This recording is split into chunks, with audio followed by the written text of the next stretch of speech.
Okay, let's see. Where did we leave off? Michael Afton, William Afton, Elizabeth Afton. Complete Afton trifecta. Don't feel too bad about spoiling it, Mr. Emily. Following the Aftons is really an honor if you think about it. Can I call you Mr. Emily, by the way? Is that actually your name? I've been on the waiting list for months. What kind of business are you running? Don't worry. I promise there will be absolutely no more delays. I'm going to break down your voice lines right now, and nothing's going to stop me. Thank you. Now then, please sign to verify this is everything you've ever said, and we can get started.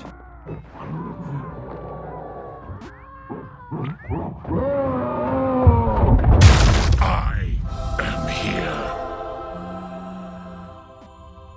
Do you mind if we reschedule? Are you kidding me?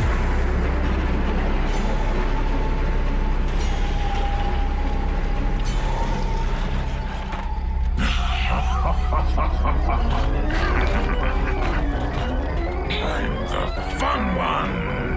Springtrap's execution in Dead by Daylight is everything I could have possibly asked for. I won so hard.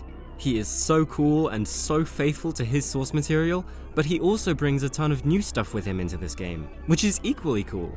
But the primary of these new additions that I want to talk about is, big surprise, his voice lines. You have no idea how happy I am that PJ Hayward came back to play this character. Frankly, it's the only reason I care about this collab, but don't tell anyone I said that. What's fascinating about Springtrap in Dead by Daylight is just how much he gets to yap in this game. His dialogue, combined with all the silly little noises he makes, adds up to almost 10 minutes of voice clips from this game, which is more than all of his previous appearances in FNAF combined. And that's awesome! He's so chatty in this game, and I think it just goes to show that this was always Scott's vision for William Afton as a character, to be all hyper and performative and just plain silly. It's like his special delivery incarnation was dialed up to 100, in more ways than one, as Dead by Daylight Springtrap doesn't just share a high-octane energy with AR Springtrap, but also a ton of his voice lines are just verbatim from special delivery. But I'm getting ahead of myself. Let's take our time with this one.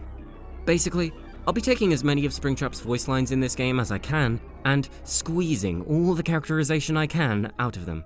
As much of the fanbase has already realized, these voice lines are absolutely dripping with personality, which comes not just from the impeccable writing, but the ever-fantastic voice acting from PJ Hayward. Please be made aware that cringe levels will be unconventionally high on this video, as the uploader is still, yes, still, riding the high of their favorite FNAF voice actor making a return. No points made in this video are intended to be taken as fact, as they are nothing more than dumb fangirling and reading way too deep into things. Consequently, there will also be little to no structure to this video. Only chaos. Now then. Let's go. First of all, this is possibly the most monstrous and animalistic Afton has ever sounded, which comes not just from PJ Hayward's new direction for the performance, but also some subtle effects added to his voice. You're mine now. It's especially noticeable in his humming that Springtrap's voice is slightly modulated in a somewhat similar way to the Yellow Rabbit's voice in the movie. You couldn't just leave it alone, could you? Lucky me. Though it's perhaps a little more subtle here, but you can pretty clearly hear it whenever it's not being drowned out by his growling. I'm the fun one. All will suffer. And the growling is a whole other thing that can be broken down on its own. This animal-esque aspect of Springtrap's voice was present in his previous voiced appearances, but I don't think it was ever quite as prominent as it is in this game. In FNAF 6, Afton's growling was closer to choking or suffocating, which was overshadowed anyway by the snake-like hiss that was also incorporated into his speech. But it is intriguing nonetheless. This culminated in a performance that was more or less akin to your standard zombie voice, as per Scott's direction. The toughest part was doing the Springtrap voice, because it was combining the original Afton voice with someone who is now undead. AR Springtrap had a more consistent rough quality to his voice, which only occasionally sounded like a full-on growl in his quieter voice lines. Your time is up. Overall, he sounded more like just a really angry human than he did a monster. You will not be spared. You will not be saved. I guess what I'm trying to say is previous incarnations of Springtrap haven't quite sold him as a standalone threat, so much as just Afton in a suit. And don't get me wrong, Afton on his own can still be an intimidating and looming villain, but in the form of Springtrap, he supposedly becomes this hulking beast who's even more in his element as a killer than Afton ever was. Springtrap is like what you would get if you maxed out all of base William Afton's stats, in terms of physical prowess and his personality. As such, it is immensely satisfying to see this represented in his Dead by Daylight appearance. Every aspect of his voice in this game is perfect. It is the definitive Springtrap portrayal. All of his best, most iconic qualities are still here. His undead growl, All will suffer. his breathy drawl, Great atmosphere. his whispered menace, Nice try. his loud thunderous anger, Pathetic. and his British accent. Suffer like so many of the others. In addition to all that, his new qualities include a subtle tinny reverb to his voice, which makes it just slightly mechanical and robotic in a just barely noticeable way. It's a reminder that as much as this demonic voice perfectly fits the monstrous face of the suit, it's actually coming from someone inside the suit. It also gives the sense that Afton is encased in like a suit of armor or something, or even a mech suit, especially when he roars. And it makes him very imposing. The final detail I wanted to bring up here is the drastic change in pitch in Afton's voice since we last heard him. Your fear will consume you. Your fear will consume you. Whether it's due to PJ Hayward aging 5+ years, or if it was an intentional choice on either his or the audio engineer's part, this detail further serves to make Springtrap more menacing and monstrous, and it just very nicely complements this version of the character. And speaking of character, in the time since Springtrap's voice lines hit the internet, it has been a widely shared sentiment that this game features the best, most accurate, most cool characterization of William Afton thus far. And if you're saying this, you're right. Let's not pit our children against each other here. Each version of Afton has their respective merits, but this one has the most. And I have personally talked at length about what I like about some of them. But it's only natural that this version of the character would receive so much more acclaim than the others, and that's because he comes with the most actual content. We've never heard this man talk so much, and as such, there is so much to dissect. Please, Mr. Afton, never stop talking. I think an easy place to kick off this breakdown is with some of the references sprinkled throughout Springtrap's new dialogue, starting with what is perhaps the most obvious one. The darkest pit of hell is open for business. This line pays homage to Henry's completion ending speech from FNAF 6, specifically the part where he directly condemns Afton. The darkest pit of hell has opened to swallow you whole, so don't keep the devil waiting, old friend. Well, from a meta perspective, it's paying homage. In universe, it's more like Afton is spitting in Henry's face.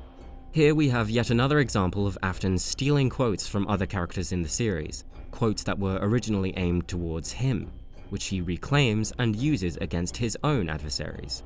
This, more or less, has become Afton's shtick, beginning with him accepting his new identity as Springtrap, and here culminating in him embracing his damnation. Yes, not only am I going to hell, I run the place. With the devil. Both variants of this line are even spoken with a sense of grandeur and pride. The darkest pit of hell is open for business. I mean, can't you just imagine him raising his arms like some kind of ringmaster when he yells like this? Play with fire, and you'll get burned. This line originates from Rockstar Foxy in Ultimate Custom Night. Yarg, ye play with fire, and sometimes ye get burned. In that context, Foxy was basically belittling you by saying, "Tough luck, buddy." Hems the brakes, pal. Hems the brakes. Here in Dead by Daylight, Springtrap is essentially warning you not to test him. In one variant, "Play with fire" is exclaimed with real enthusiasm and exuberance. Play with fire. His pitch rises as if this is a friendly suggestion. Then his tone shifts dramatically. And you'll get burned. His voice becomes more gruff and tense, as if to say, "I'm not joking around. You will take me seriously." Play with fire, and you'll get burned. In essence, Springtrap uses this line as a metaphor for himself. He will burn you if you're not careful. Which is ironic. It's me. A clear reference to the iconic mantra of Golden Freddy, this instance of dialogue theft is especially egregious because, bro, you killed the kid who came up with that. Absolutely no shame. Unbelievable. I do appreciate this line coming around to Springtrap though, because it's a nice piece of symmetry. Symmetry, which we all know Afton loves. Symmetry, my friend! It came originally from the spirit inhabiting Fredbear, and now it's coming from the second half of that duo, Spring Bonnie. Both variants of this line communicate another classic William Afton trait, his egotism. There's a real air of self-importance here, like you're expected to know who Springtrap is because he's just that big of a deal. One variant is spoken through a snarl, making it more aggressive and threatening, giving the impression that Springtrap is letting his presence speak for itself. It's me. He doesn't have to tell you his intentions, or even allude to them.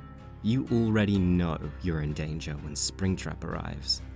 The other variant is more grandiose and jubilant, as it includes a dramatic pause and an extended, upbeat delivery on me. It's me. Ever the thespian, Afton attempts to rile up an invisible audience in front of him, expecting a roaring applause for simply being here. And in fairness, it worked.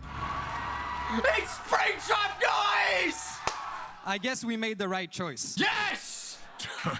Yes, yeah, it was obvious to us too. Springtrap. Don't move. As most of the community is already aware, this is taken straight from the Silver Eyes novel, wherein Afton traps one of the main characters in a springlock suit, and warns them, pretty sincerely, about the dangers of triggering the springlocks. And just like in the novel, this instruction is spoken sternly and with genuine severity. Don't move. As though embedded in these words is an unspoken, for your own good. Now, because so many of the lore references in this chapter are incredibly esoteric, I want to assume that most, if not all, of Springtrap's dialogue, no matter how generic it appears, is a reference to some corner of FNAF.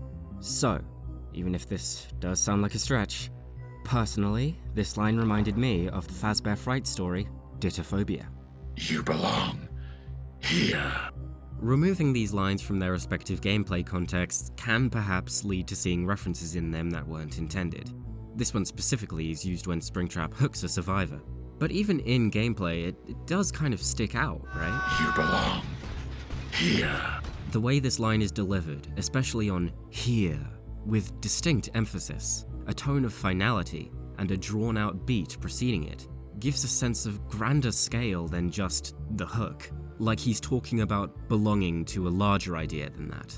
This nightmare realm that the survivors are trapped in, for example. You belong here. Really simplifying things here, but at the end of Ditophobia, William Afton pacifies a child attempting to escape his captivity by convincing them that everything is okay. The outside world rejected them, but they are safe here. They belong here.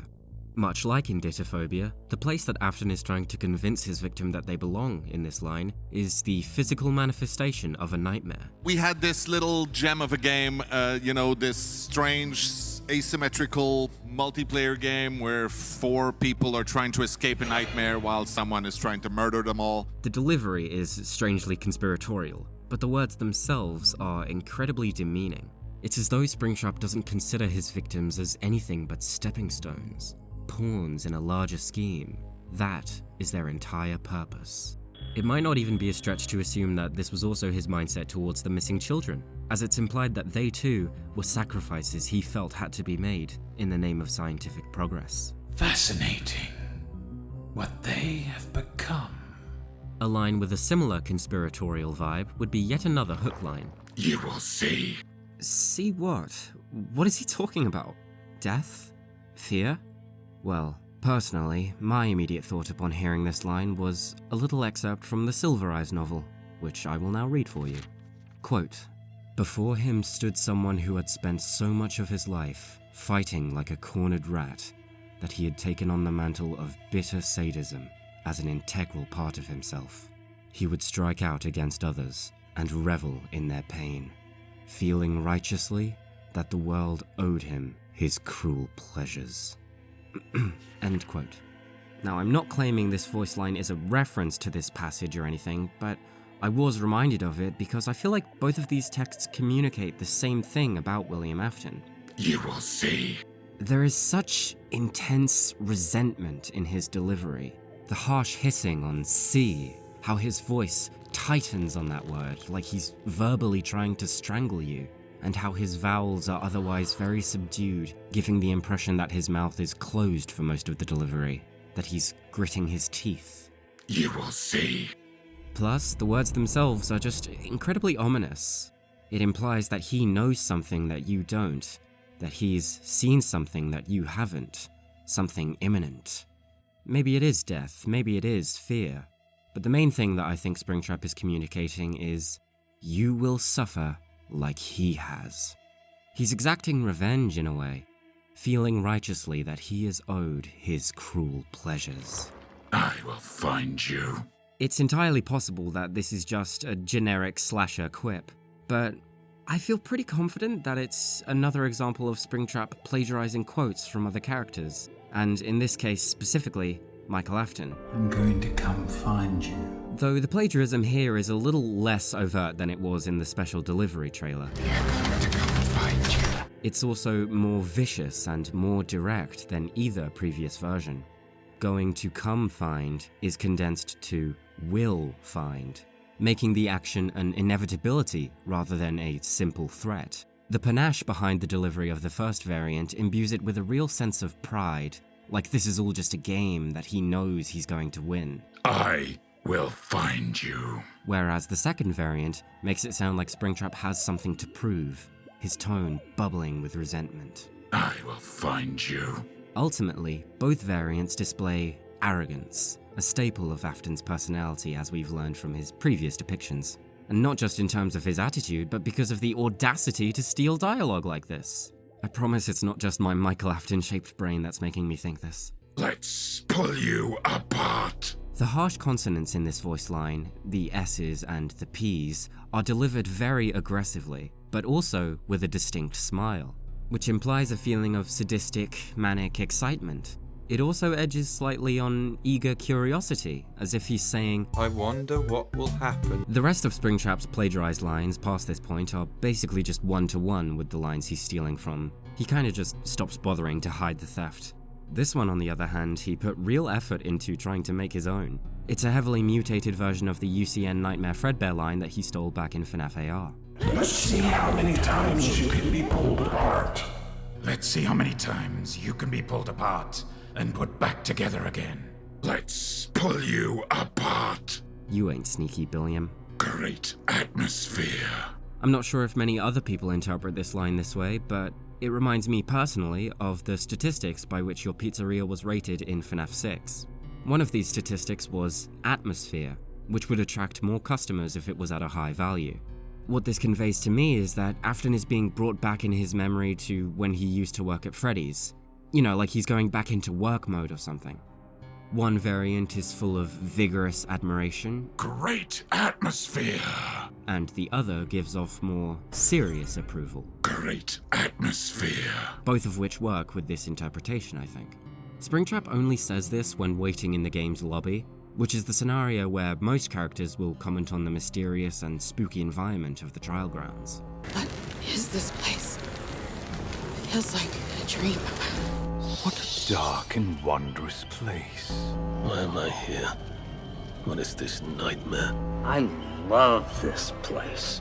Afton, like most killers in this game, is pleased by this nightmarish place, seeing it as his hunting ground, just like his in-game bio tells us. I love his bio, by the way. It's so cool to see a straightforward, detailed description of an event from the game's timeline. Unambiguous William Afton characterization. In my official FNAF content, it's more likely than you think. What I'm getting at is, the way that Afton expresses his eagerness to hunt is through the same vocabulary he would use on the job at his children's entertainment venue. This works not just as a parallel to the core idea behind Five Nights at Freddy's, that being to warp and corrupt innocent childhood concepts into becoming unsettling and creepy. It's also one of the many ways that Springtrap's Dead by Daylight portrayal communicates Afton's appreciation for showmanship. This is made all the more clear by the genuine enthusiasm in the delivery of not just this line, but almost every one of them. Regardless of whether this line specifically was meant to reference Afton's tenure at Freddy's, Springtrap has multiple lines which explicitly reference Freddy Fazbear's Pizza. Here's a Fazbear special. Who ordered the special? No pizza for you. No prize for you. A slightly morbid detail is that these are all lines connected to his Mori, which is this game's finishing move a la Mortal Kombat's Fatality. Implying a gruesome execution to be a signature of Freddy Fazbear's illustrates just how depraved Afton is, taking no issue in having his children's entertainment venue forever associated with horrific acts of violence, and even proudly embracing it. Also, these cheesy one-liners are basically direct confirmation that Afton is a theater kid. Watch the show, everyone! I've spoken in the past about Afton perceiving his life as a stage play, and if his appearance in Dead by Daylight isn't the most clear example of that, I don't know what is. Afton's volume rises incrementally in this line, as if he is hyping up a crowd, keeping everyone's attention on himself. The growl that seeps into the final word also imbues this line with a threatening energy, as if to say, or else. Watch the show, everyone! Afton wants desperately to be in control of others. When he's on stage, you'd better be watching. I am here. Much like the origin of I Always Come Back, this line has roots in the marketing that led up to FNAF 3. One of the first few teasers for the game, uploaded to Scott Games, depicted a shadow-obscured Springtrap, with text reading, I am still here. This teaser also seems to be what inspired this character select animation, where Springtrap peeks out from the edge of the screen. As possibly the first ever piece of dialogue to be associated with Springtrap, it's super awesome to see it referenced here. It's also a bit of a deep cut, which is probably why a lot of people seem to miss this reference. He's not trying to be All Might. I am here! All Might, why are you here? I am the fun one! In terms of delivery, he sounds incredibly pompous in both variants. I am here. I am here. Like he's expecting the live studio audience to applaud his arrival. Have I mentioned how much I love his theatrical ass? Bye-bye. I've seen people claim that this is a reference to Markiplier. Bye-bye. But little known fact is it's actually a reference to me. Bye-bye. Bye-bye. Bye-bye. Bye-bye. Bye-bye. Bye-bye. Bye-bye. It's close enough. More importantly though, he's so silly. This is another one of the lines that Springtrap can say during his Mori. And it's a brilliant demonstration of not just Afton's cruel and uncaring treatment of human life, but also his playful nature, even as a killer. The Spring Bonnie suit really just seems to bring out the performer in him. I'm the fun one. There is immediately clear significance to this line, as it's the one with the most variants, a total of 7 different takes. I'm the fun one. Fun one. The fun one. The fun one. The fun one. Or at least, according to the game files, there are 7 variants, but one of them is just a duplicate, so really it's just 6 takes. But regardless, the common quality that these variants all share is the conviction with which they're delivered. Springtrap fully believes that he is the fun one, and he wants you to believe it too. At first, it's a little ambiguous who Afton is comparing himself to exactly, but fans very quickly settled on the idea that he's referring to the dynamic between himself and Henry, his business partner. And to his credit, Afton does certainly seem to be the more outgoing and flamboyant one of the two men. This quip is simultaneously a display of Afton's egotism and self-centeredness, as well as his persona as the performer, as Spring Bonnie. This is probably the most mascot thing he says, as though he would say the same thing to a crowd of kids in a bustling pizzeria, trying to upstage his partner in the Fredbear suit. Even the way he raises his volume in each variant, and how he always emphasizes the words fun one, in almost always the exact same way. I'm the fun one. Perfectly communicates Afton's desire for attention, for the spotlight. One variant delivers those words in a kind of sing-songy way. Fun one. And it's spoken noticeably softer than the rest of the line. I'm the fun one. Further demonstrating how Afton injects his jovial and playful persona into even his most morbid acts. There are 3 key motifs that appear more times than any others across all of Springtrap's voice lines. These are fun, fear, and suffering. And I guess technically that's counting the multiple variants, but even excluding the variants, this is still the case. An honorable mention is screaming, a motif which is brought up 4 times including variants, and 3 times not including variants. Basically, these are like the 3 elements that make up Springtrap, his signature concepts, and maybe even by extension, those of William Afton. Each time these subjects are brought up too, Springtrap is essentially trying to manifest them, to will them into this space and into the minds of the survivors. You will fear him. You will fear me. This will be fun. This will be fun. All will suffer. All will suffer. He encourages you at every opportunity to be afraid of him. Go on. Scream. Afton evidently considers this stuff to be his brand, and he wants you to indulge him on that, to fuel his spirit and his ego. Just like he says, "It is not your flesh that sustains me. It is your fear." And by all accounts, he may mean that literally, as he can sometimes sound desperate when encouraging an emotional response from the survivors, like he is genuinely hungry for your screams. Scream louder, please. I'm sorry. Alternatively, this line can be read as a sort of invitation, like, please do scream louder. Though granted, it's a very excited and overzealous invitation. Scream louder, please. The way that Springtrap speaks of fear in explicitly positive terms and an immensely satisfied tone, fear and death. Perfect. Somewhat implies it to be a real, tangible substance that can be smelled. I love the smell of fear. Which is totally a Puss in Boots reference, by the way. I just love the smell of fear. And also tasted. I can taste your fear. The delivery on that line in particular really communicates Springtrap's relishing of fear. He breathes in halfway through the line, as if he's drinking it all in, and his tone becomes softer afterwards, like he's complimenting a meal he's been served. I can taste your fear. This also comes across in the fear and death line. Fear and death.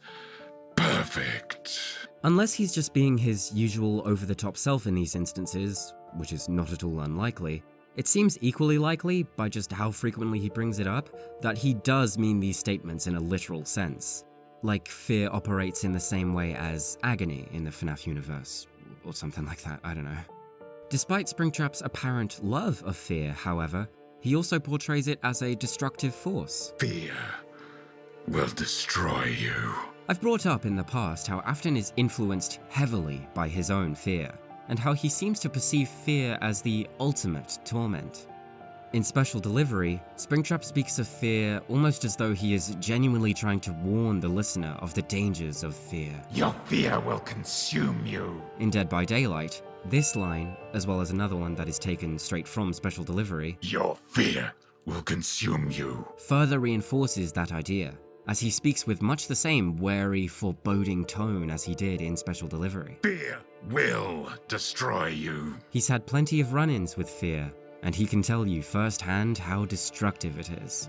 But after overcoming his biggest fear, the fear of death, he seems to think he's tamed this entity. Fear can't destroy me, but it will destroy you. I promise a fun time. Here we have a very unsubtle nod to the fun timeline of animatronics, which Afton himself designed. In the first variant, you can hear Afton smile mischievously as he hangs onto the last couple words, fun time, and you can almost picture him winking at a theoretical camera. I promise a fun time. This sly delivery makes it unambiguously clear that this isn't a sincere promise, but a sarcastic threat. And I feel it hits much harder in the second variant, as he begins with a serious, almost somber tone, setting you up to expect him to say something serious, especially as he pauses and takes a breath halfway through. I promise. But then he subverts this and delivers the latter half as if it were the punchline to a joke, fully unleashing his sly grin. I promise a fun time. I also find it pretty funny that Springtrap references the fun times at all, considering no one in the realm of Dead by Daylight knows anything about that. So it's basically like an inside joke he's having with himself. He's our little comedian. There's no hiding. Springtrap pretty clearly sings this line in a very jaunty way. It's not just the theatricality of Spring Bonnie that Afton carries over into his murderous antics, but evidently the musicality too. On the topic of Springtrap's musicality, I have to talk about his humming.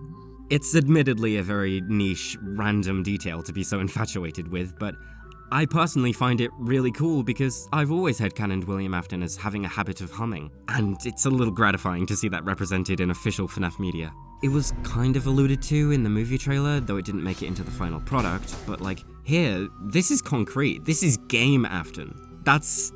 I don't know. I like it. It's cool.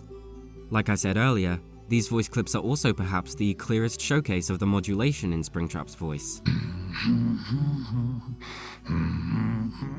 Springtrap hums whenever one of his 2 entrance animations play, where he walks past the screen just like he does in FNAF 3.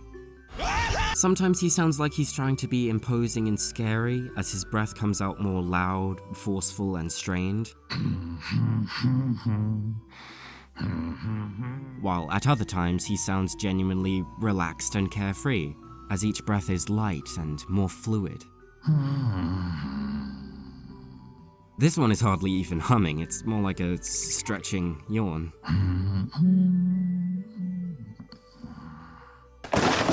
Pretty much everyone knows by now that one of the songs that Springtrap hums is Ring Around the Rosie.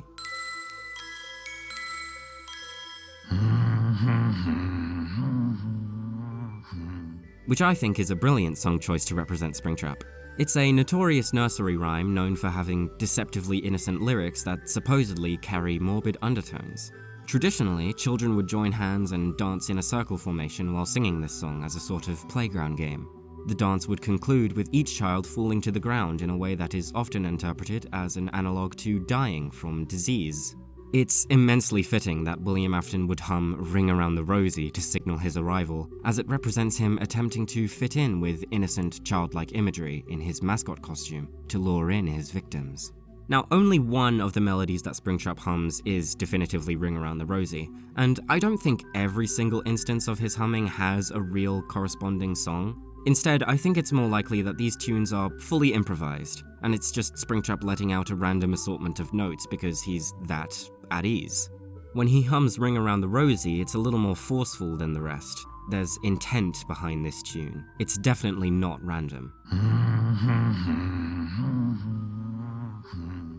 Although, I do believe at least a couple of the tunes he hums are meant to be Dead by Daylight's main theme.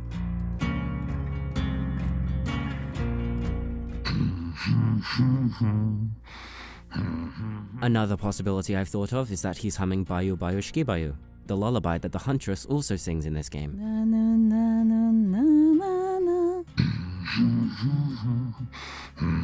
Which is pretty neat if that is the case. If you think you recognize any of his other tunes though, feel free to share in the comments because it's very possible that I'm wrong here. Game over. Wait. Before I continue, that was not the correct soundbite. Game over. I edited it. Pop quiz. Can you tell what I changed about it? Bam. Time's up, here's the original. Game over. Did you notice? Okay, so Afton's British accent has been pretty consistently non-rhotic across all of his voiced appearances. Right at our fingertips. You may not recognize me at first. I will make you suffer.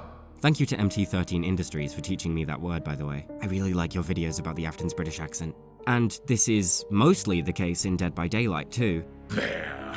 All will suffer. Play with fire, and you'll get burned. But in this line, he distinctly pronounces the R sound in over. Game over.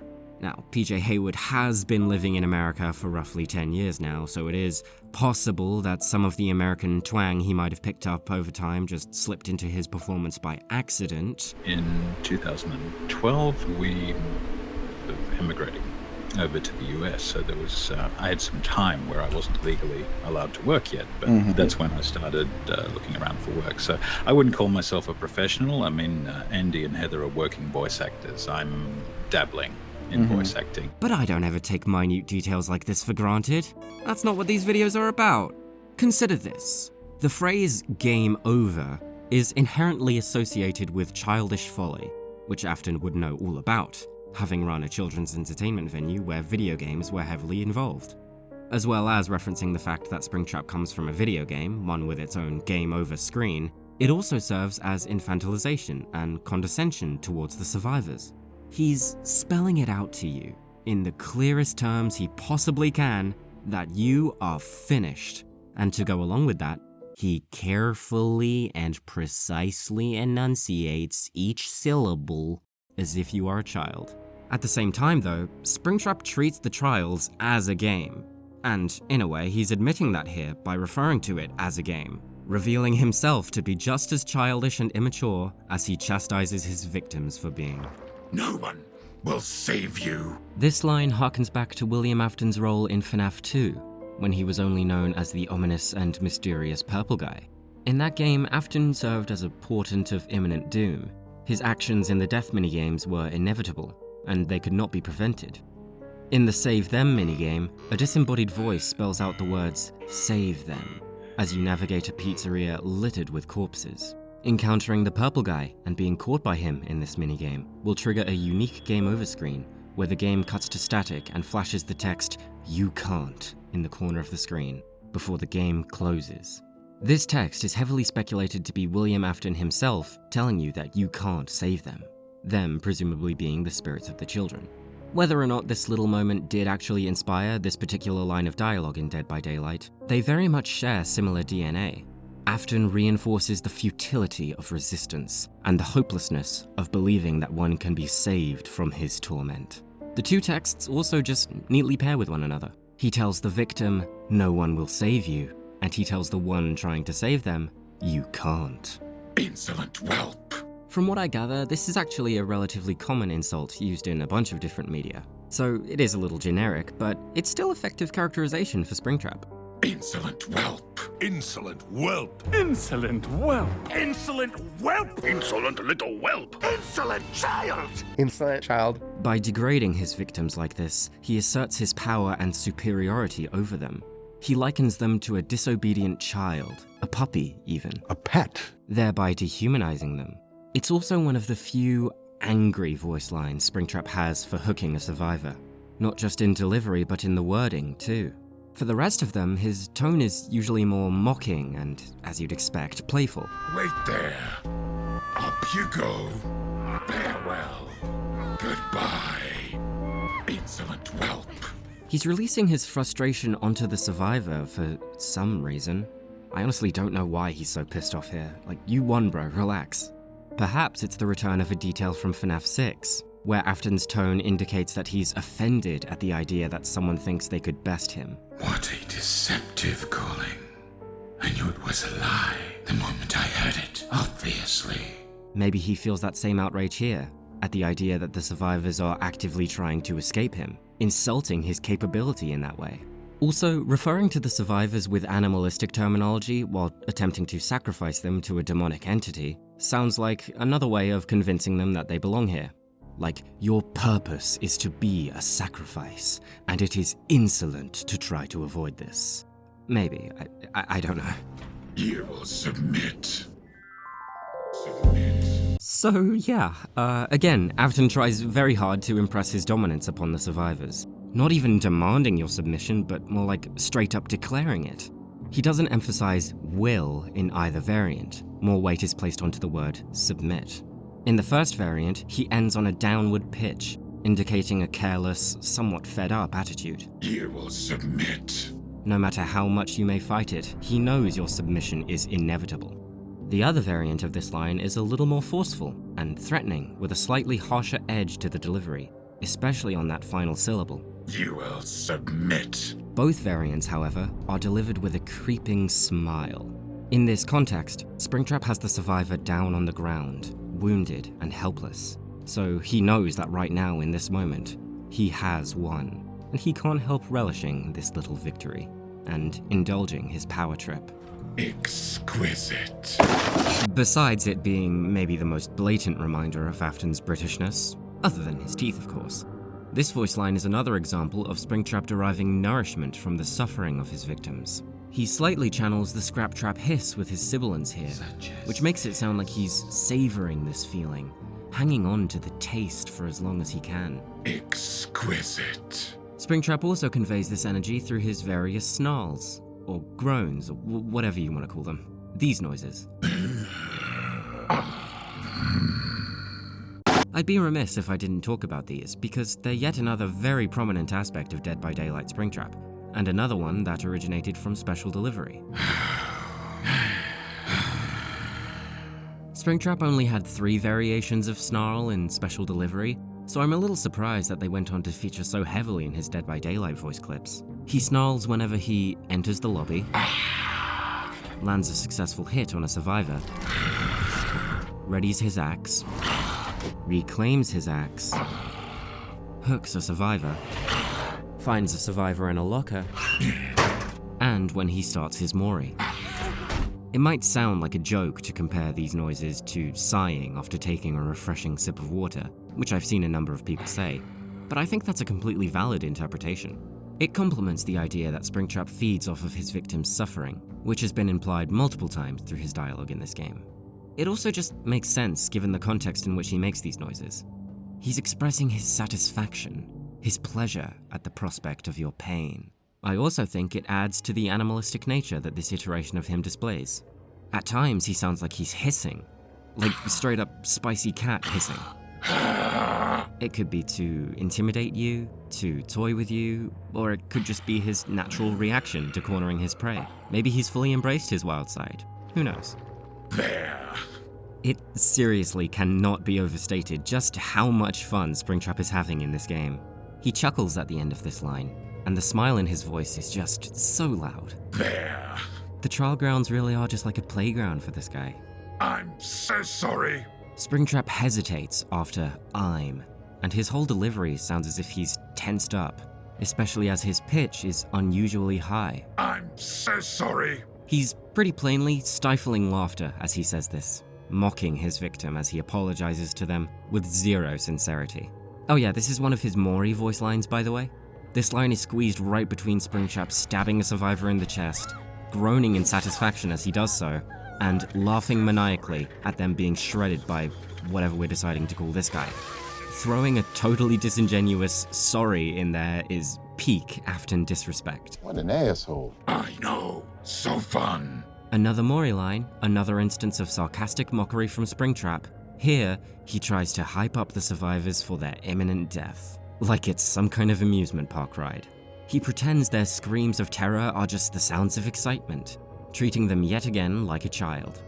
I'm reminded a little of the crying child's death in FNAF 4, and how the older brother, presumably Michael Afton, also derived humor from his victim's terror, and pretended that it was enthusiasm. Michael definitely grew out of that sadism, but gee, I wonder who he got it from. Up you go. The infantilization never ends with this guy. The melodious tone with which he speaks is reminiscent of someone playing with their kid and trying to cheer them up. Up you go. It's also indicative of Springtrap just plain having a good time, having an immense amount of fun. This is all just play for him. There is no escape. Springtrap speaks at a slow, steady pace, and maintains a consistently low whisper as he says this, as though to tranquilize his victim, to really ingrain the idea into their head that resistance is futile and that they should resign to their fate. Die. I enjoy how mask off this line is. No metaphors about having fun or ambiguous allusions to their fate. Here, Springtrap is very upfront about his intentions with the survivors. One variant ends on a downward pitch, Die. while the other ends with an upturn in pitch, Die. suggesting vitriol and exhilaration, respectively.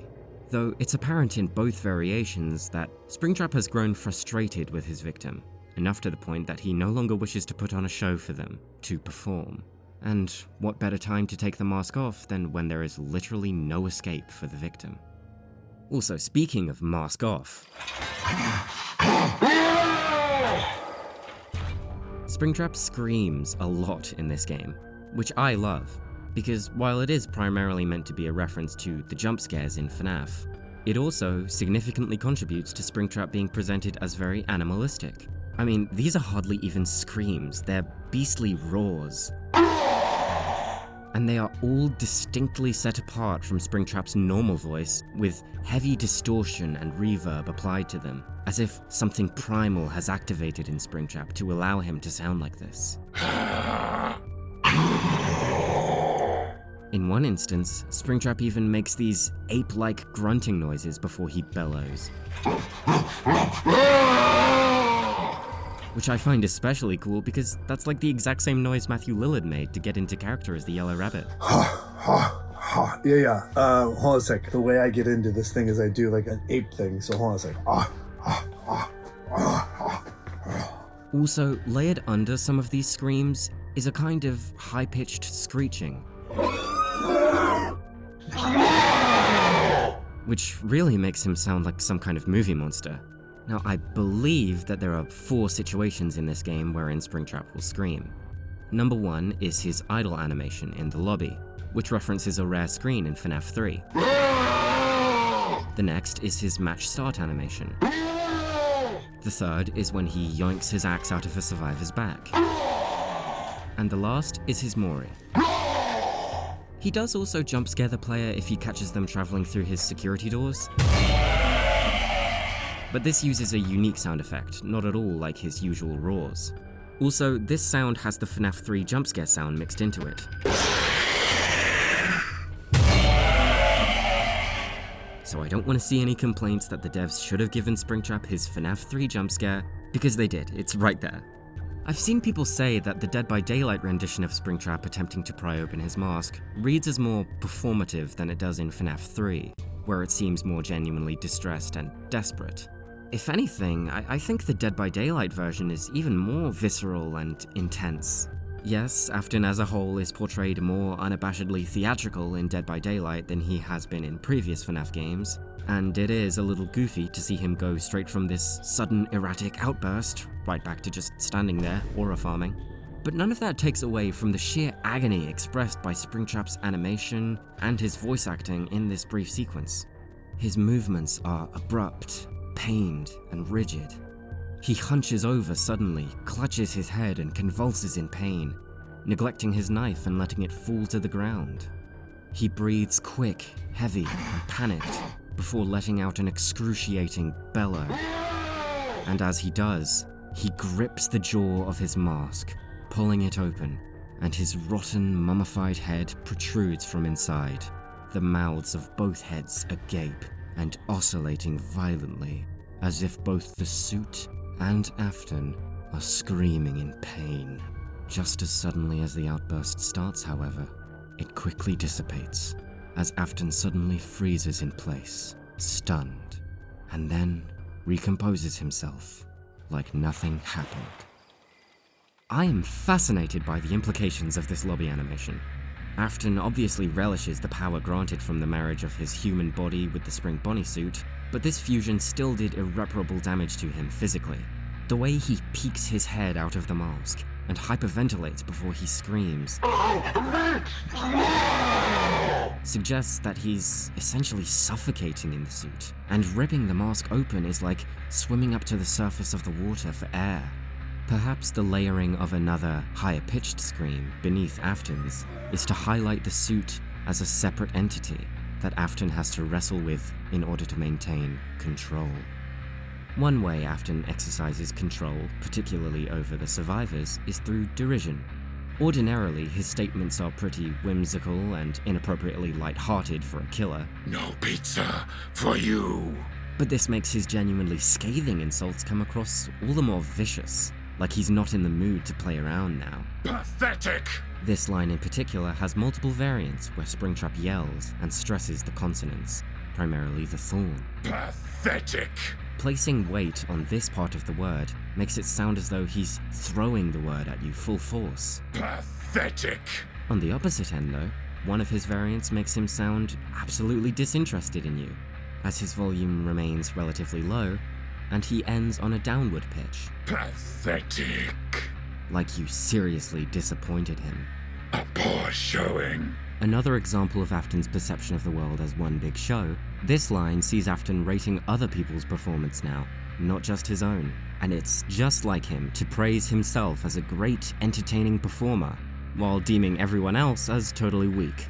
His delivery makes it sound like he thinks you're embarrassing yourself too. He sounds simultaneously dismissive and revolted, like he genuinely doesn't want to linger on how badly you just humiliated yourself. He speaks through a grimace too, perhaps even a cringe. A poor showing. You just gave this guy, of all people, secondhand embarrassment.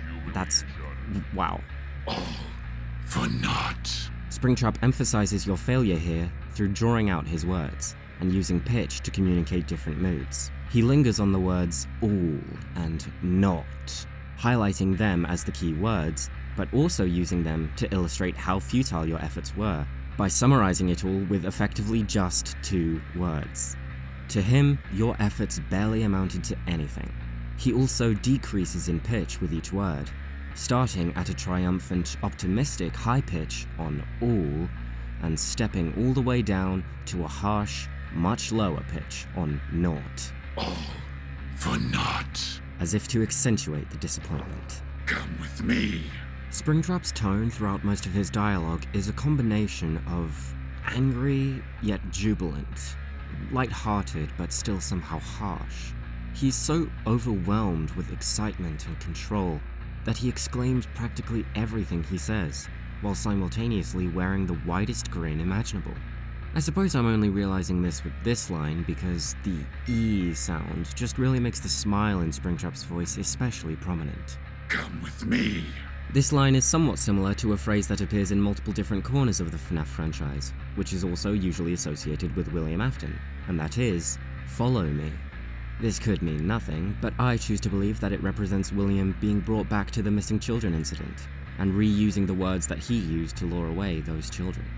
Let's go. Here we have the tone of someone who's having fun, sees you're not having fun, and is only having more fun because of that. He kind of winds up the L on let's, building up the energy and volume, as if to encourage you to lift your spirits.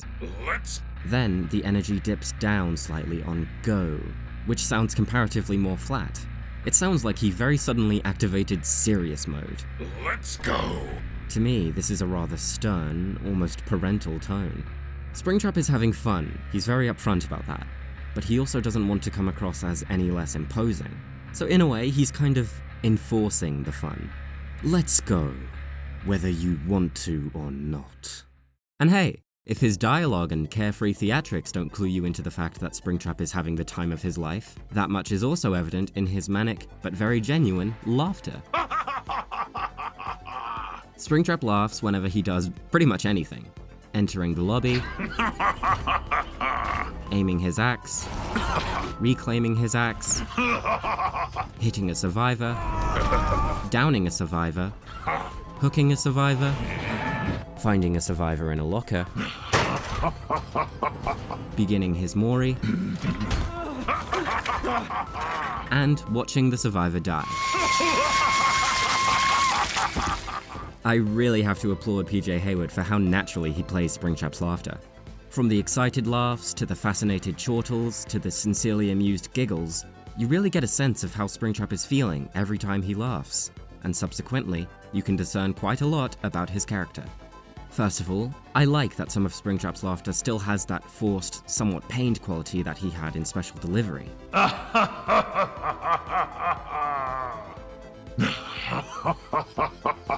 It demonstrates Afton's commitment to the bit, how perseverant he is when it comes to playing whatever role he takes on.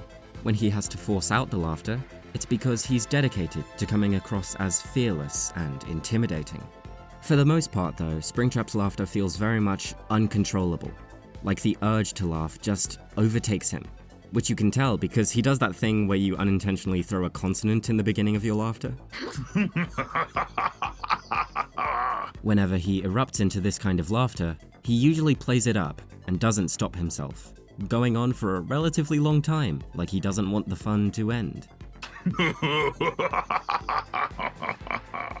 While I was watching some Springtrap gameplay, I saw a clip from Lilith Omen which showed that people really like this particular laugh. The question, would you say that is the best laugh in the game? It's so good, right? Where tops clowns, do you think? Oh, I don't know. I mean, it's pretty cool, though. It's a different style of laugh, I guess. They do both sound like they're having a pretty good time. And that just made me really happy because, yes, I'm not alone. Springtrap's mischievous giggles are positively infectious. On the opposite end, there's the laughter that he actually has to try to force down and suppress.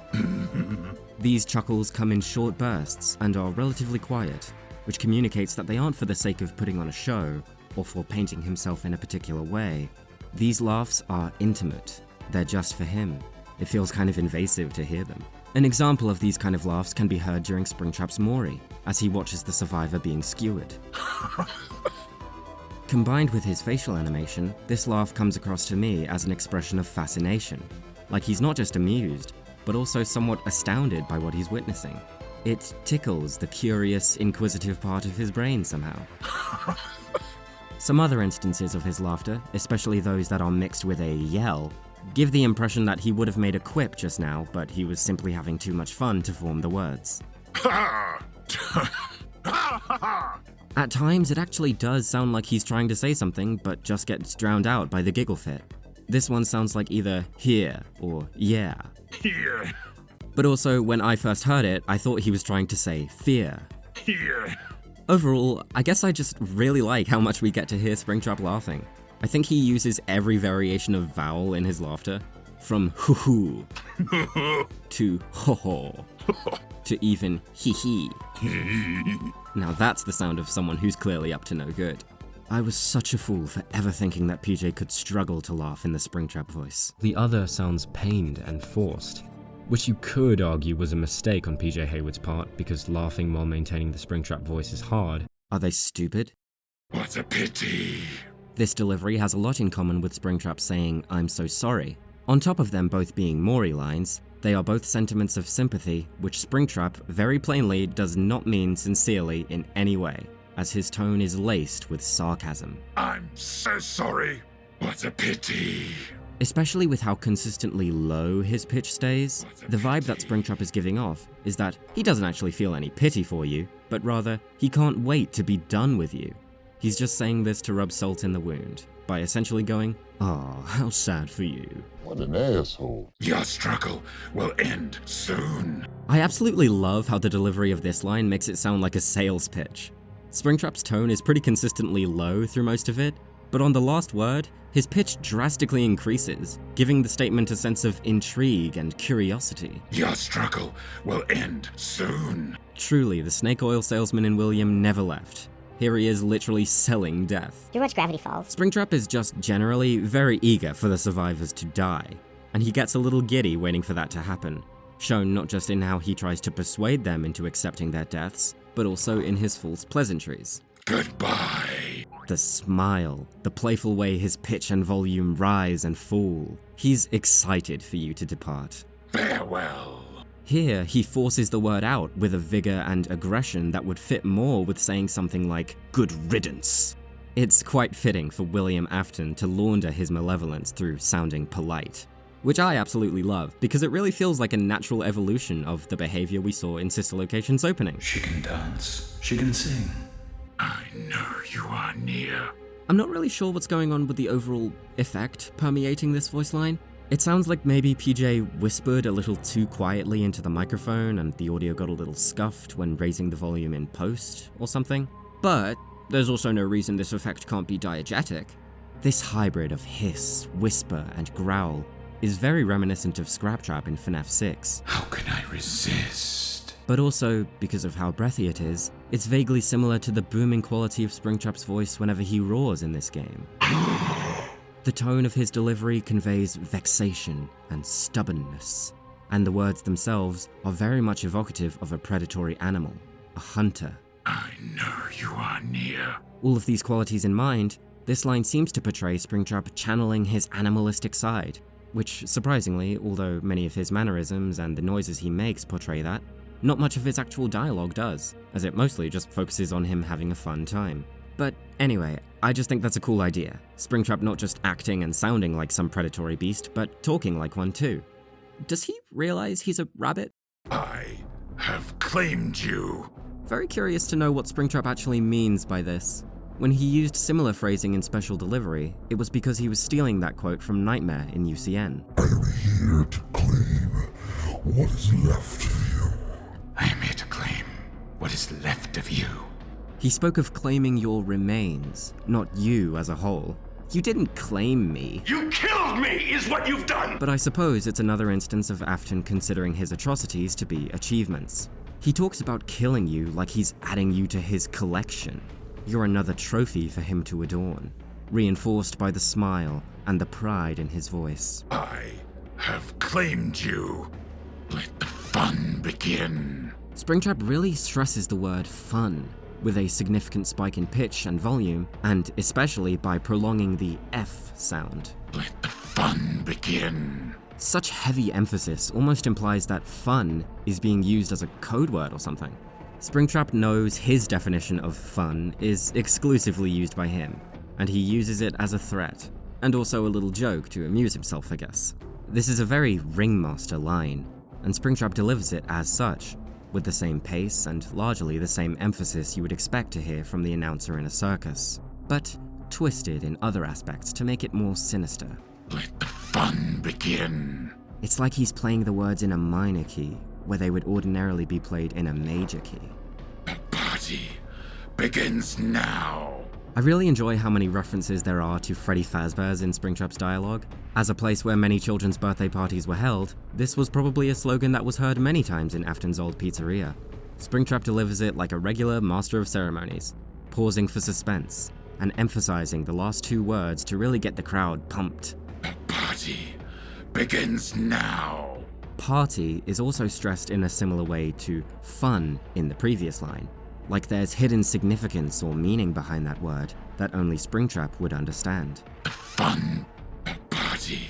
Through dramatic irony, we know that Afton has a very dark history with parties, as he uses them to round up his victims, just like the entity asks of him in Dead by Daylight. And all of that amounts to just barely half of Springtrap's total number of voice lines in this game.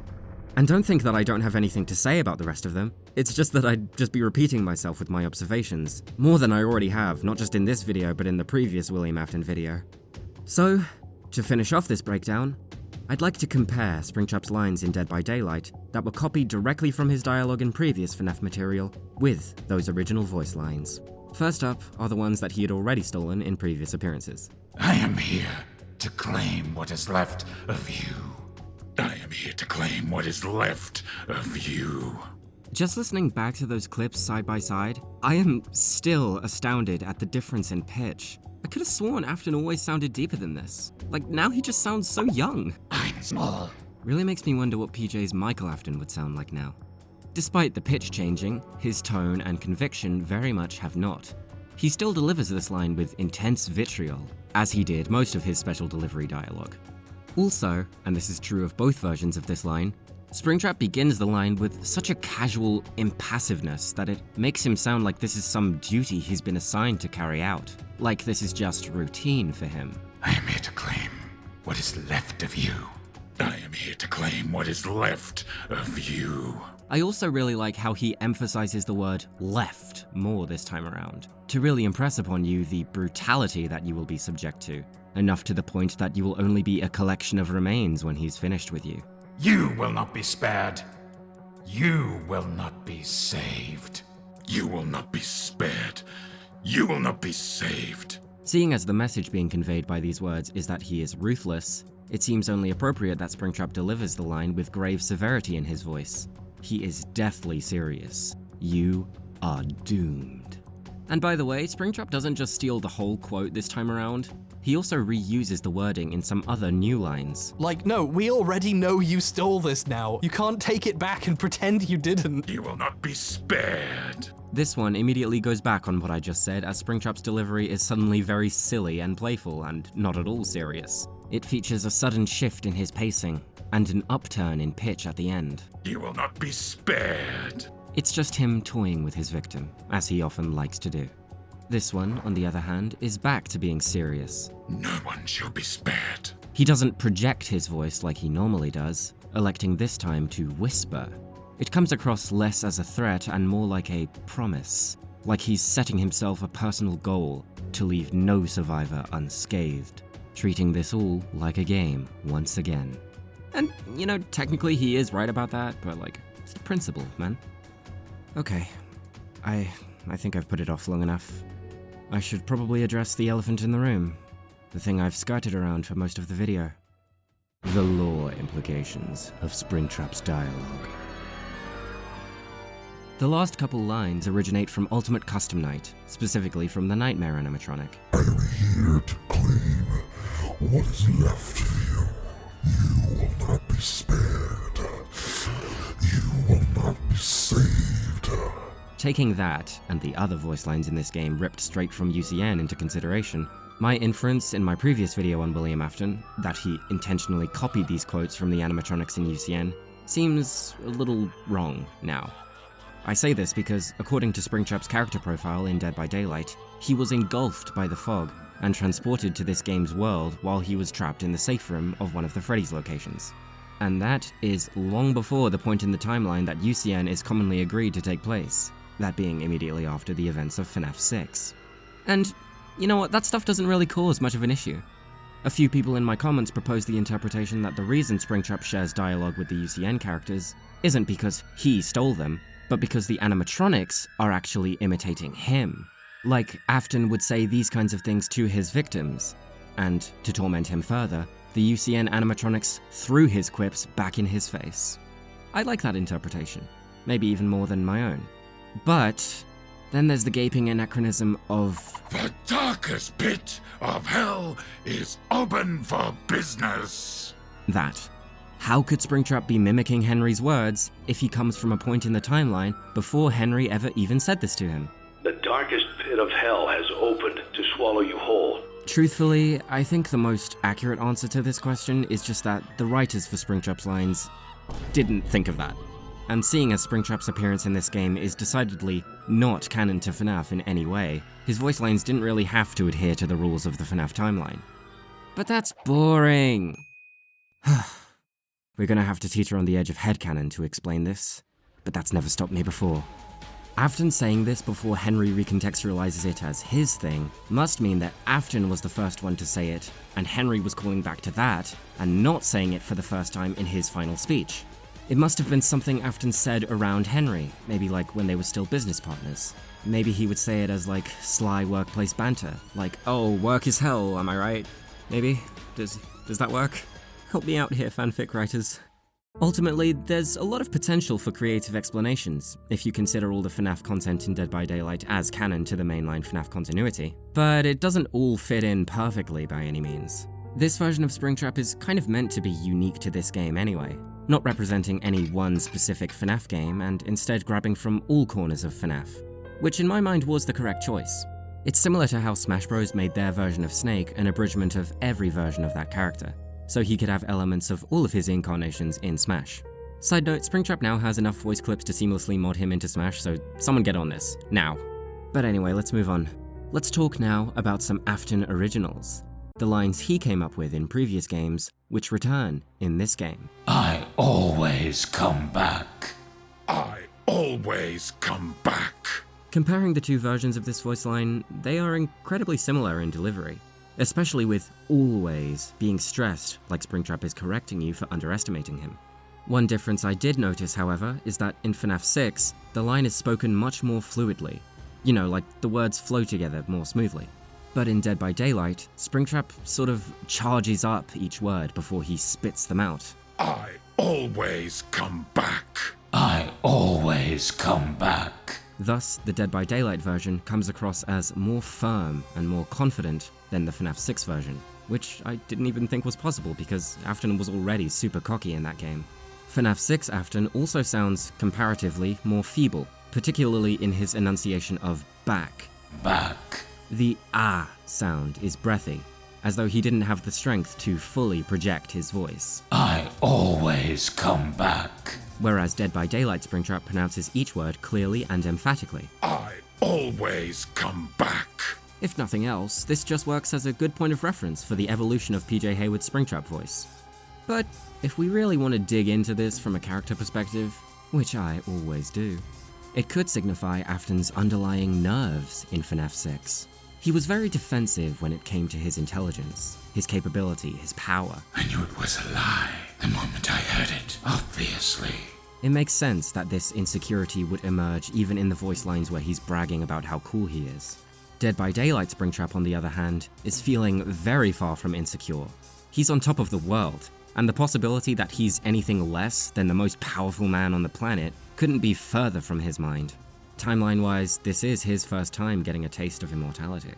It's real. It's happening. It's real.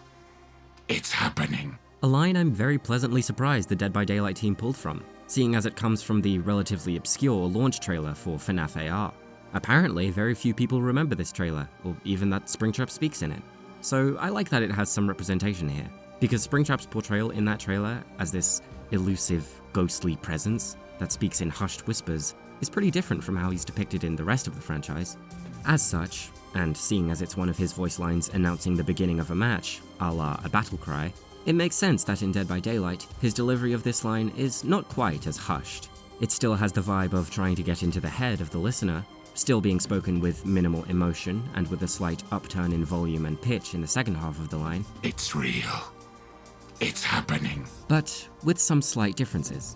In the AR trailer, Springtrap speaks the second half slightly louder, yes, but also with the cadence of a gasp, mimicking a tone of surprise as though to induce the same reaction of surprise and fear within the listener.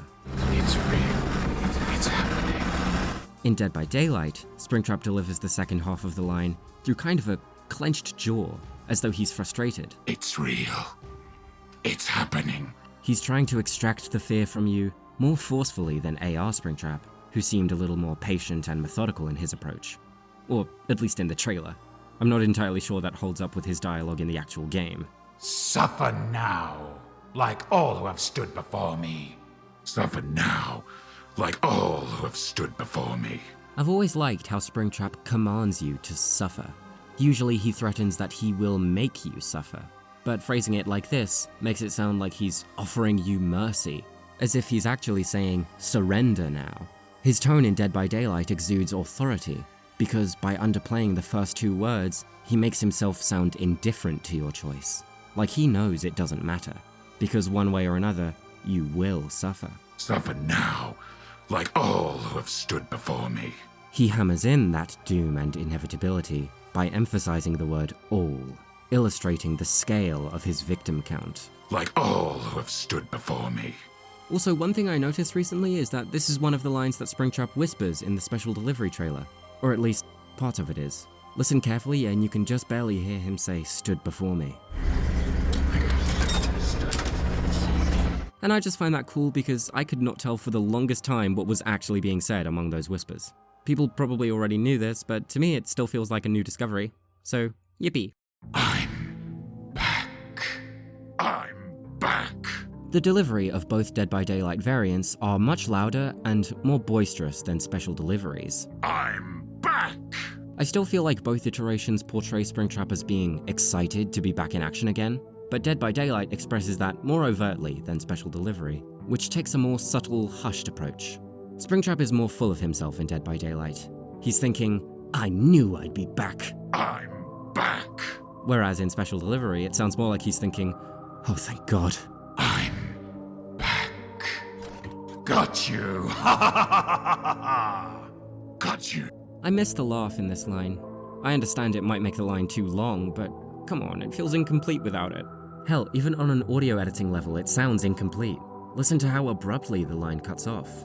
On both variants. Got you! Got you! Maybe PJ did initially record these with the laugh on the end, or some other noise, but the team ultimately decided against it. The audio department just generally did PJ dirty for a lot of these lines. So many of them are trimmed such that part of the audio clip is clearly missing. Let's start this party. It is me who will suffer first. I don't care if it's a matter of milliseconds. Cutting off any length of PJ Hayward's voice is absolutely criminal. What was I saying? Right, the voice line. Both Dead by Daylight variants have a more understated jubilance than the special delivery version. Got you! Got you! Got you! He may not be grinning quite as wide now, but he still speaks the words hastily and with a spike in volume, which does indicate excitement. It's still very much like he's playing a game with his victim, infantilizing them. I will make you suffer. Suffer like so many of the others. I will make you suffer. Suffer like so many of the others. The most distinct difference between the Dead by Daylight version of this line versus the special delivery version is that Springtrap very noticeably chuckles through the beginning of his delivery here. I will make you suffer. He's so excited, it's adorable. Just like the special delivery versions of this line though, he gets increasingly more tense as he brings up the others, and seemingly more angry too. Suffer like so many of the others. Suffer like so many of the others. And now you are mine. And now you are mine. And now you are mine. In special delivery, Springtrap sounded more like he was saying this purely as degradation, through the softer tone and the judging frown in his voice when he would pronounce the "n" in mine. You are mine. In Dead by Daylight, he sounds more genuinely proud of himself, like he's celebrating his success. There is a clear smile in his voice in the delivery of mine, and he doesn't end on a prominent, frustrated "n" sound like he does in special delivery. You are mine. And his voice sounds a little tight towards the beginning, like he's struggling to contain himself. And now you are mine. He places more emphasis on the words "are mine" than he does on the word "you." In special delivery, these last two words would flow into each other, signifying that they are part of one united statement. You are mine. You are mine. But in Dead by Daylight, the word "you" is not as smoothly connected to the word "are." You are mine. You are mine. Tell me if this makes any sense. I feel like I'm going crazy. Even as far back as FNAF 3, Springtrap was portrayed as mischievous, sadistic, and just generally a little stinker. And that's not even getting into how William Afton, the human, has been portrayed. He laughs maniacally when donning the Spring Bonnie suit in FNAF 3, which is echoed in the Into the Pit video game. And in the movie too, he grins a wide and sinister grin as he bleeds out from the spring locks failing. And when examining the corpse in Dead by Daylight Springtrap's model, many have observed that Afton appears to have a smile permanently etched on his face, implying that Game Afton, too, died grinning. I touched upon this very briefly a couple minutes ago, but if I had to guess, I would say that the key factor in Springtrap's slightly different performance in Dead by Daylight compared to the rest of his appearances is exhilaration. The heightened energy in a lot of his lines, and the frustration he expresses as well as his excitement, suggests to me that he is pervaded by a sense of impatience. Perhaps it's a result of the entity assigning him this time-sensitive mission to sacrifice all the survivors. Or maybe it derives from the fact that, timeline-wise, this is apparently Afton's first time back out in the wild, his first time getting to take advantage of his new life as Springtrap. Either way, Springtrap is William Afton in his element, free of inhibitions, free of the limitations he had as a mere human. In the form of Springtrap, Afton is comfortable expressing aspects of his personality that, while they did exist and were present in his previous appearances, were never quite as prevalent as they are in this game. His humor, which we only got occasional peeks at in the past, when a chuckle or two would slip into his words. You may not recognize me at first, but I assure you, it's still me. Is now seen in his abundant laughter and in his cheesy one-liners. Who ordered the special? His playfulness, too, is expanded upon immensely in much the same way. I'm the fun one! This reveals the fullness of Afton's depravity and sadism. How warped his ideas of fun are. How much pleasure he derives from others' suffering. And just how little empathy is able to permeate him. What a pity! Even his insecurity, his desperation to be feared, and to be the center of attention, to not be underestimated or overlooked, is highlighted by his dialogue in this game. Watch the show, everyone! You will fear me! And if this really is his first time cheating death like this, being reborn as Springtrap, then it makes total sense that he'd be so expressive. The suit may still cause him pain. It might have destroyed whatever remained of his human side. But it grants him immeasurable power and freedom, and he cannot get enough of it. With Scott Cawthon being closely involved in the development of this chapter, in our conversations with Scott, for him it was very, very important that the characters in his universe do not act in a way that is opposed to how they are portrayed in his creation so far. It stands to reason that this portrayal of Springtrap is exactly how Scott would have portrayed him all the way back in FNAF 3 if he had the resources to do so. The resources in question being the talent of PJ Hayward. I am very pleased with his characterization in DBD, if you couldn't already tell. partly because it matches up pretty well with how I interpreted Afton's character in my last breakdown of his voice lines. William Afton has finally escaped the theatre kid allegations, because they're no longer allegations, they're just astute observations. Thank you, Behavior Interactive, for giving William Afton the platform he never had before to just yap for 10 minutes straight. Thanks and shout out to the artist behind my new profile picture, MulletsG, who also inspired the thumbnail for this video with this drawing she made of my avatar. She makes a lot of super cool art, which you can check out on her Bluesky, or Tumblr, or wherever. I'll link those two in the description. The crappy MS Paint doodles used throughout this video and in the thumbnail were all drawn by me though, in case that wasn't obvious. Special thanks also to my friend Bonnie, that's her real name, that's not a FNAF joke, for helping me record some of the DBD gameplay used as B-roll throughout this video. Welcome to Bad Burger, home of the Bad Burger. Can I take your life? I really am so thankful to this game for giving us yet another brilliant PJ Hayward performance. It would have been a real shame if his last outing as William Afton was Special Delivery, the game that everyone hated and doesn't even exist anymore. We have come such a long way from his slimy businessman voice in Sister Location. I still wish we got to hear more of that voice though. Save me, potential Secret of the Mimic DLC, save me!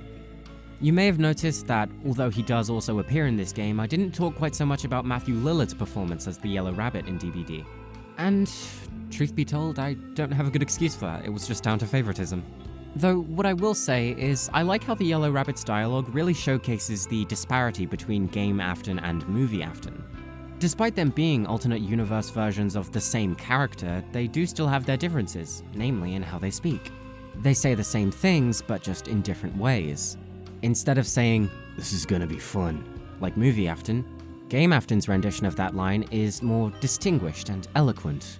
"This will be fun." This is gonna be fun. This will be fun. And this difference doesn't just manifest in their phrasing, but also in their tone. Like with the line, "You're mine now." Movie Afton says it incredibly casually, whereas Game Afton enunciates it with a little more oomph, more weight. You're mine now. You're mine now. So yeah, that's all I have to say about the Yellow Rabbit. He makes me appreciate Default Springtrap even more. I love him so much. My current plan is to upload at least one more of these Overthinking videos, and I think it's pretty obvious who I want the subject of that next video to be, if the intro is anything to go by. But unfortunately, that's gonna take a while, because I am the least efficient worker ever. Even writing the script for this video, not to mention editing it all together, took insanely long, despite the fact that this is something I am genuinely immensely passionate about. It just takes me a while to compose my thoughts in a coherent, digestible way, so I apologize for the hiatuses that come from that. And I also apologize if, even despite how long I take on these videos, they still end up making no sense. Please let me know if that ever is the case, and I promise I will do my best to work on it. But anyway, that's all for now. Thank you all for maintaining the British Afton agenda, and thank you for listening to my silly ramblings all the way through. Now I close off with my famous tagline, bye-bye. Now why the hell wasn't Michael in this chapter? See you. Bye-bye. Farewell. See you